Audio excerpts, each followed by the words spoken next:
Applications of double integrals to find areas.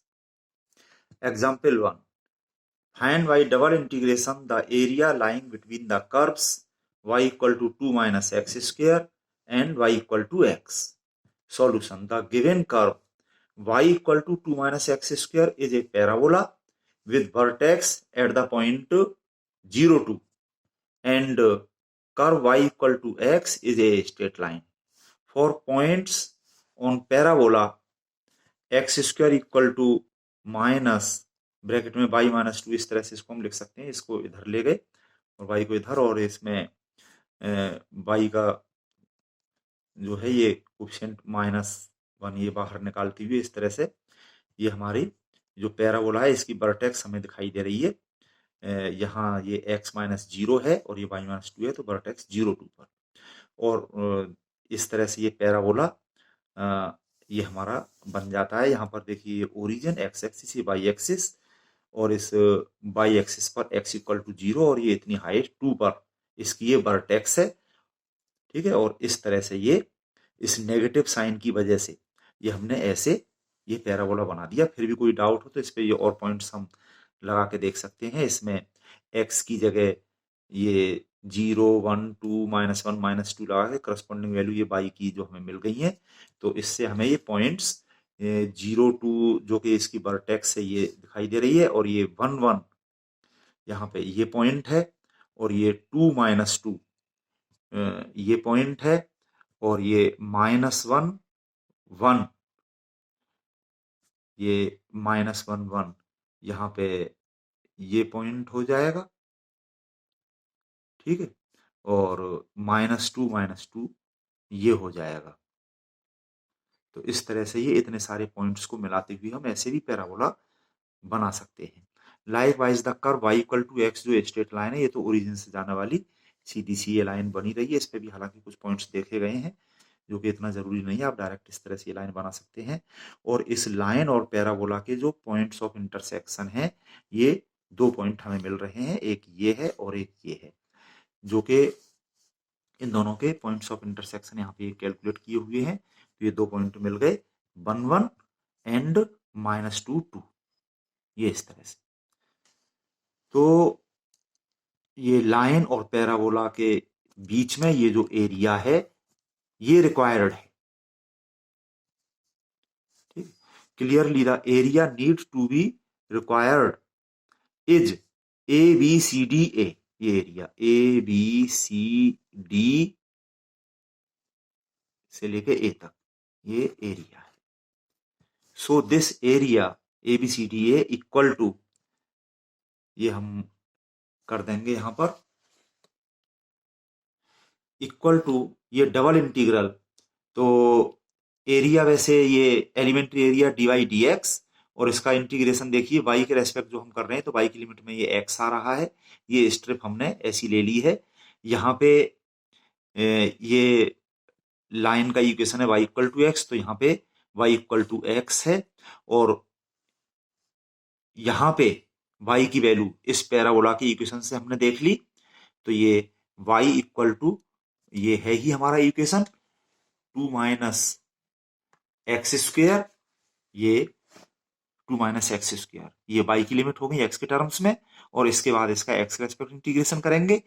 x की limit -2 से 1, ऐसी ऐसी स्टेप इसमें हमने यहां से लेकर के और यहां तक जो बना ली। तो यहाँ पे x इक्वल टू -2 है इस जगह, और यहाँ पे x इक्वल टू 1 है। तो बस फिर इसका हम ये इंटीग्रेशन कर देंगे। पहले y के रेस्पेक्ट इंटीग्रेशन dy, ये y हो गया, और y की अपर लिमिट पहले ये 2 माइनस एक्स स्क्वायर हो गई, माइनस लोअर लिमिट y की जगह ये x आ गया। फिर अब ये x के रेस्पेक्ट इसका इंटीग्रेशन कर दिया, ये 2x minus x Q upon 3 minus x square upon 2, और इस पर लिमिट लगा दी -2 से 1। इसमें x की जगह पूरे में 1 रख दिया, और माइनस करके x की जगह ये -2 रखती हुई कैलकुलेट करके 9/2 यूनिट्स इसका ये एरिया आ गया आंसर।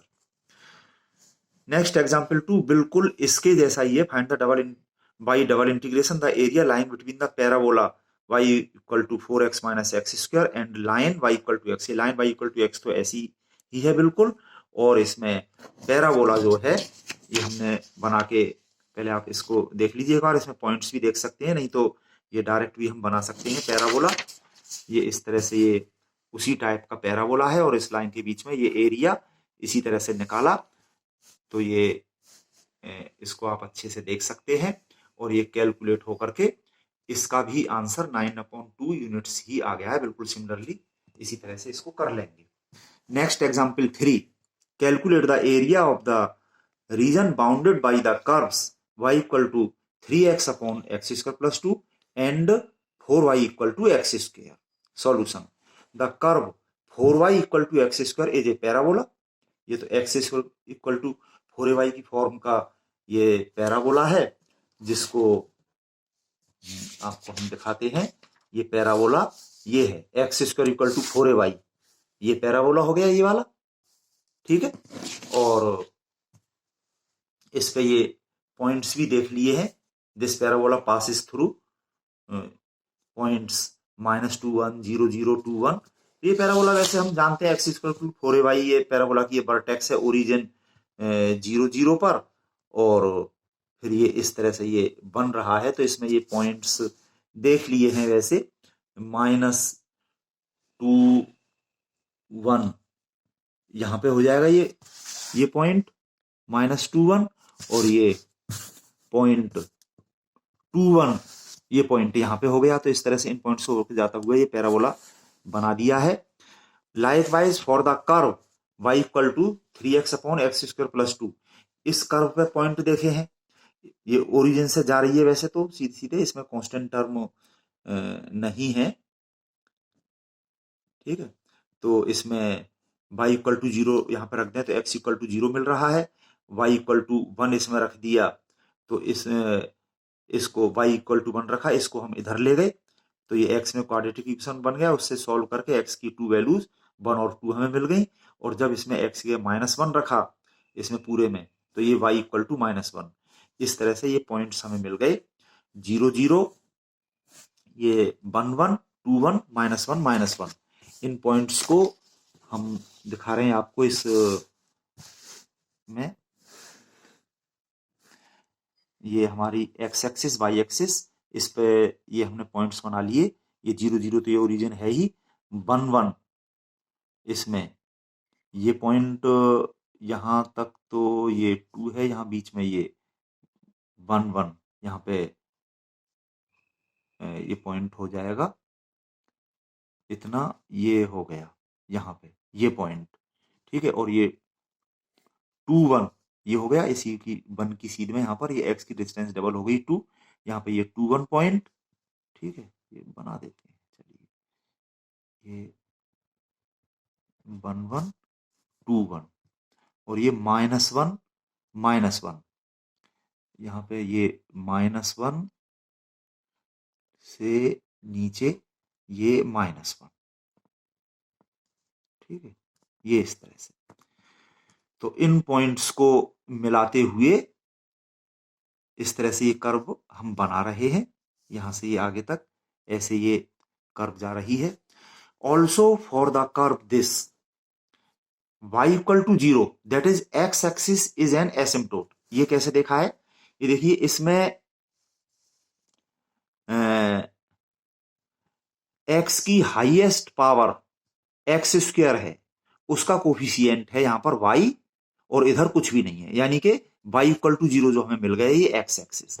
ये जो x एक्सिस है ये इस कर्व का एसिम्पटोट है, यानी कि ये कर्व इस x एक्सिस की तरफ अप्रोच कर रही है, पर इससे मिलेगी नहीं, इन्फिनिटी पे जाके मिलेगी, यानी कि नहीं मिलेगी। ये इस तरह से इस साइड में भी यहाँ इस x एक्सिस की तरफ आ रही है, पर ये इन्फिनिटी पे जाके इससे मिलेगी, यानी कि नहीं मिलेगी। यानी tangent to the curve at infinity ये एसिम्पटोट कहलाता है। तो इस तरह से ये x एक्सिस इस पे एसिम्पटोट है। तो ये सारी चीजें यहाँ पर इस तरह से मैंने फिगर में आपको दिखा दी हैं।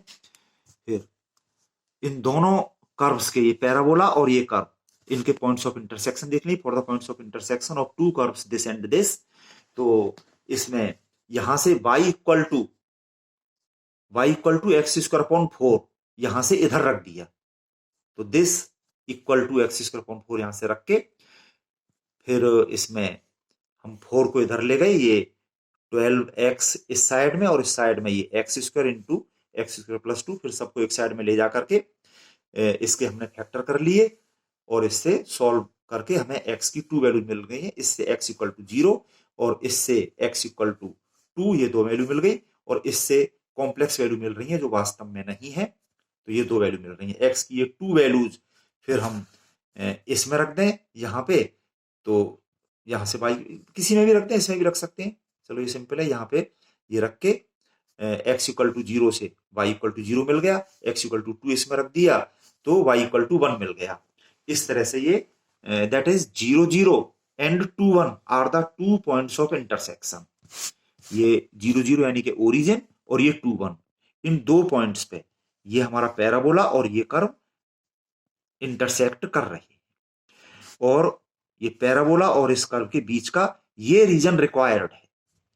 तो the area under consideration equal to ये डबल इंटीग्रल, इसमें ऐसी स्टेप बना ली हमने, तो y इक्वल टू यहाँ पे होगा इस पैराबोला के ऊपर, ये y equal to x square upon 4 और ये यहाँ पर y की वैल्यू इस कर्व पे y इक्वल टू इतनी जो दे रखी है, ठीक है।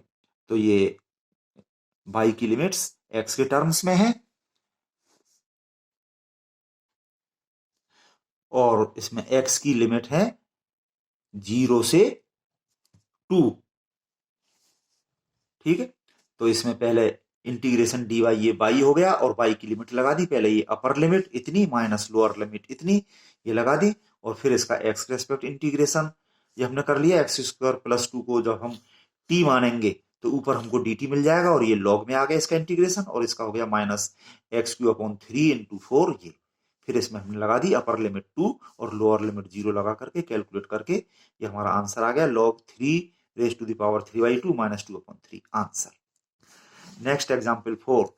Find by the double integration the area lying inside the circle r equal to a sin theta and outside the cardioid r equal to a 1 minus cos theta. Solution. For the circle r equal to a, जब इसमें हमने theta equal to 0 रखा तो r equal to 0 मिल गया, theta equal to π/2 रखने से r equal to a मिल गया, theta equal to पाई रखने से r इक्वल टू 0 मिल गया। इनको अभी हम आपको दिखा देंगे। Likewise for the cardioid, ये जो है r equal to a 1 minus cos theta, इसमें थीटा की वैल्यू 0 π/2 पाई रखने पर करस्पॉन्डिंग वैल्यू r की ये 0 a और 2a ये मिल गई। तो ये सर्किल बना लिया हमने यहाँ पर, ये वाला सर्किल है, ये जो पॉइंट्स हमने अभी निकाले हैं उनको देख करके, और ये कार्डियोइड है, हृदय पान का सा पत्ता, जो पॉइंट्स हमें दिए हैं आर और थीटा की वैल्यू से ये हमने बना लिए। और इन दोनों के बीच का ये जो रीजन है इसका एरिया रिक्वायर्ड है, ठीक है।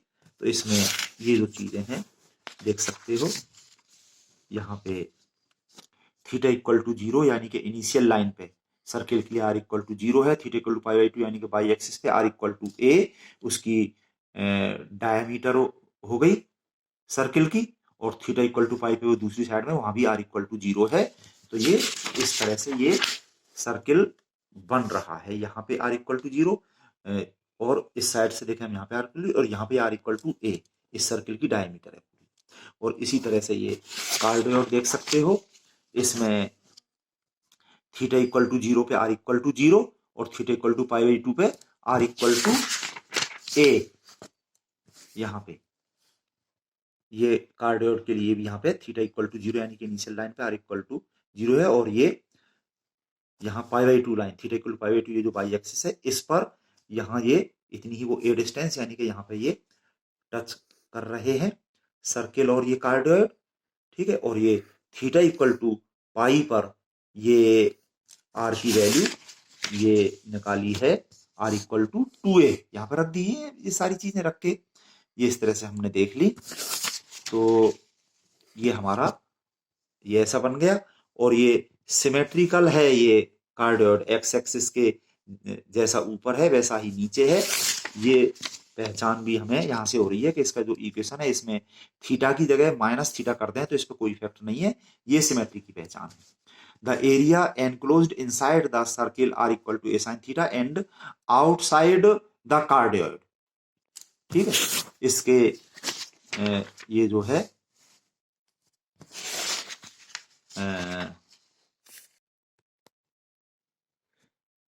तो ये बाहर वाला ये सर्किल है r equal to a sine theta, और ये अंदर वाला है ये कार्डियोइड। ये कार्डियोइड है, यहां पर इसका ये लिख दिया है, ये r equal to a 1 minus cos theta, ये अंदर वाला कार्डियोइड है। तो ये कार्डियोइड से बाहर और सर्किल के अंदर का रीजन, ये डॉटेड रीजन जो है ये रिक्वायर्ड है। तो इसमें इस तरह से हमने ये रेडिकल स्ट्रिप इस तरह से जो बनाई, यहाँ पे आर इक्वल टू इस पे ये कार्डियोइड पे ये इतना है, और यहाँ पे आर इक्वल टू इस पे ये ए साइन थीटा है। तो ये आर की लिमिट हो गई थीटा के टर्म्स में, और फिर ये थीटा की लिमिट इसके लिए यहाँ पर थीटा इक्वल टू 0 है, और इस तरह से चलते चलते ये यहाँ तक आ गए हम theta equal to pi by 2। ठीक है, तो ये आर की लिमिट ये इतनी थीटा के टर्म्स में, और फिर ये थीटा की लिमिट 0 से पाई बाई 2, और ये R D R into D theta, ये elementary area R D theta into D R होता है। ठीक है, आर को हम इधर ले आए, इस तरह से ये लिख दिया। तो इसमें पहले आर के रेस्पेक्ट इंटीग्रेशन हमें करना पड़ेगा, आर स्क्वायर अपॉन 2 हो गया, और इस पे ये इतनी लिमिट लगा दी। लिमिट लगा के हमें ये मिल गया, पहले इसमें अपर लिमिट माइनस ये lower limit 1 minus cos theta का होल स्क्वायर यहाँ पे खोल दिया है, और फिर ये इसमें sine square theta minus cos square theta, ये हो गया माइनस कॉस 2 थीटा, और ये -1 minus minus plus 2 cos theta, और थीटा के रेस्पेक्ट इसका इंटीग्रेशन कर दिया। ठीक है, जो कि ये आ गया, इस पे लिमिट 0 से पाई बाई 2 लगा करके कैलकुलेट करके ये हमें A square into 1 minus pi by 4, ये इसका आंसर मिल गया। इसी तरह से नेक्स्ट एग्जांपल 5 आप ये कर सकते हैं, find by double integration the area of lemniscate R square equal to A square cos 2 theta. तो इसमें थीटा की जगह माइनस थीटा कर रहे हैं तो कोई इफेक्ट नहीं पड़ेगा, ये सिमेट्री है अबाउट एक्स एक्सिस। ये लेमनीस्केट की इस तरह से ये फिगर बनती है, यहाँ पर इसके बारे में जो लिखा हुआ है एक्सप्लेनेशन देख सकते हैं। इसमें हम देखें कि theta equal to pi by 4 पर ये cos पाई बाई 2 की वैल्यू 0 यहाँ पे बन जाएगी theta equal to pi by 4 पे, और उसके बाद में और आगे बढ़ाने पर थीटा की वैल्यू नेगेटिव आएगी, ये theta equal to 3 pi by 4 तक। उसके बाद में फिर से यहाँ पर ये वैल्यू 0 हो जाएगी, तो r इक्वल टू 0 हो जाएगा, और इस बीच में जो r square equal to negative है तो r इमेजिनरी, इस बीच में कोई कर्व नहीं होगी। ठीक है, तो ये इस तरह से ये बन रही है इसमें, और थीटा इक्वल टू जब 0 इसमें रखें तो ये R square equal to A square, यानी कि R equal to plus minus A, इधर ये ए और इधर माइनस ए। तो इस तरह से हमारी ये कर्व इधर बन गई एक्स एक्स के ऊपर, और ऐसी ही नीचे बना दी, ये बन रहा है। और हमें यहाँ पे एरिया ऑफ लेमनीस्केट, इसका जो एरिया जो निकलवाया है, तो हम इतने का एरिया निकाल सकते हैं, उतना ही एरिया इसका होगा, 2 का मल्टीप्लाई करते हैं, और उतना ही एरिया ये होगा, 2 का अगेन मल्टीप्लाई करके हम इस तरह से इसको कर सकते हैं। सो एरिया यहाँ पर ये देखो, एक लूप का ये एरिया यहाँ पे है, 2 का मल्टीप्लाई कर दिया, यहाँ पे जो इस एक लूप के लिए यहाँ पे theta equal to minus pi by 4 से पाई बाई 4 तक ये थीटा की लिमिट लगा के, और आर की लिमिट यहाँ पर 0 है, और यहाँ पे आर की लिमिट इससे हमें मिल जाएगी, इससे r equal to a under root cos 2 theta. तो ये आर इक्वल टू 0 से इतना ये, और are D R into D theta, इस तरह से ये एलिमेंट्री एरिया का ये डबल इंटीग्रेशन आर के, पहले आर के रेस्पेक्ट करेंगे हम, जिसमें थीटा ही आ रहा है, आर का हो गया आर स्क्वायर अपॉन 2, और ये थीटा में ये इसकी लिमिट लग जाएंगी, तो ये इतना हो गया। और इसमें देखिए ये यहाँ पे कर दिया ये, इसमें फिर ये हम इसमें पूरे में देख सकते हैं, थीटा में भी जो है ये इवन फंक्शन है, तो ये 2 इंटू 0 टू पाई बाई 4 कर दिया, तो 2 इंटू 2 ये 4 हो गया। ये हम पहले भी कर सकते थे, जो मैं बता रहा था 2 इंटू ओनली दिस एरिया, ये चीज यहां पर हम कर सकते थे। तो फिर ठीक है, ये फिर थीटा के रेस्पेक्ट इसका इंटीग्रेशन कर दिया, cos 2 थीटा का हो जाएगा माइनस साइन 2 थीटा अपॉन 2, बाद में वो चलिए फिर इसमें ये लिमिट 0 से π/4 इसमें लगा दें हम, ये 2 से 2 कैंसिल हो गया, ए स्क्वायर ये आ गया। जब इसमें हमने लगाई थीटा की जगह अपर लिमिट π/4, तो साइन π/2 की वैल्यू ये 1 हो गई और लोअर लिमिट 0 में ये 0 हो गया। तो इस तरह से ये माइनस में आ रही है क्वांटिटी, नेगेटिव साइन को हमने छोड़ दिया। तो इस तरह से हमारा ये एरिया ए स्क्वायर, इसका पूरे लेमनी स्केट का ये पूरा एरिया ए स्क्वायर आ गया आंसर। सिमिलरली इसी तरह से आप ये नेक्स्ट एग्जांपल 6 कर सकते हैं। Calculate the area included between the curve r equal to a sec theta plus cos theta and its asymptote r equal to a sec theta. तो इनको आप देख सकते हैं बना करके, यहाँ पे ये सारी चीजें लिखी हुई हैं। ये वाली जो कर्व है वो ये इस तरह से बन रही है और इस पर ये एसिम्प्टोट जो इस पे इन्फिनिटी पे जाके इधर और इधर ये मिल रहा है, ये एसिम्प्टोट कहलाता है। इनके बीच का ये जो रीजन है इसका एरिया रिक्वायर्ड है। तो इसमें हम थीटा की जगह माइनस थीटा कर दें तो कोई इफेक्ट नहीं है, सिमेट्री है, एक्स एक्सिस के अबाउट, एक्स एक्सिस जैसा ऊपर है वैसा ही ये नीचे है। और इसमें देख सकते हैं जब थीटा इक्वल टू 0 इसमें रख दिया तो ये 1 + 1 ये आर इक्वल टू 2a मिल गया हमको। ये थीटा इक्वल टू 0 यानी कि एक्सिस पे ये जो है आर इक्वल टू 2a है ये डिस्टेंस। और व्हेन थीटा टेंड्स टू π/2, अब यहां से चलते हुए जैसे जैसे हम ये इधर जा रहे हैं तो ये आगे ये चलता जाता है कितना भी और आगे चले तो फिर ये आगे और आगे चल रही है ये। तो इस तरह से ये चलते चलते जब थीटा टेंड्स टू π/2 होगा तो ये r टेंड्स टू इंफिनिटी हो रहा है, यानी कि ये इन्फिनिटी पे जाके इससे मिल रहा है। बस इसी तरह का नीचे बना दिया तो ये कर्व बन गई। और फिर इस पर ये एसिम्प्टोट यहाँ पर r equal to a sec theta, इसको भी हम देख सकते हैं, नहीं तो ये इसका एसिम्प्टोट होता है इस पे ये टेंजेंट टू इंफिनिटी। तो इस तरह से ये बन जाएगा यहां पर। So required area a equal to 2 into this area, ये पूरा एरिया को निकालने के लिए ऊपर वाला एरिया निकालने और उसमें 2 का मल्टीप्लाई कर दें। तो इस एरिया के लिए हम देख रहे हैं ये जो रेडिकल स्टेप बन रही है इस पे तो आर इक्वल टू ये ए सेक थीटा है इस एसिम्प्टोट का जो दे रखा है, और यहाँ पे आर इक्वल टू ये इस कर्व का इक्वेशन। तो ये आर की लिमिट हो गई थीटा के टर्म्स में, और फिर थीटा की लिमिट इसके लिए ऊपर वाले के लिए हाफ के लिए थीटा इक्वल टू 0 से लेकर के ये π/2 तक। ठीक है, तो पहले आर का इंटीग्रेशन है r²/2, ये लिमिट लगा दी इसमें हमने, ये इतना आ गया। और फिर इसका थीटा का रेस्पेक्ट इंटीग्रेशन करके और लिमिट 0 से π/2 इसमें लगा के कैलकुलेट करके 5πa²/4 इसका आंसर आ गया। इसी तरह से आप सारे सवाल कर सकते हैं, अच्छे से करिए और अपनी प्रॉब्लम पूछिए।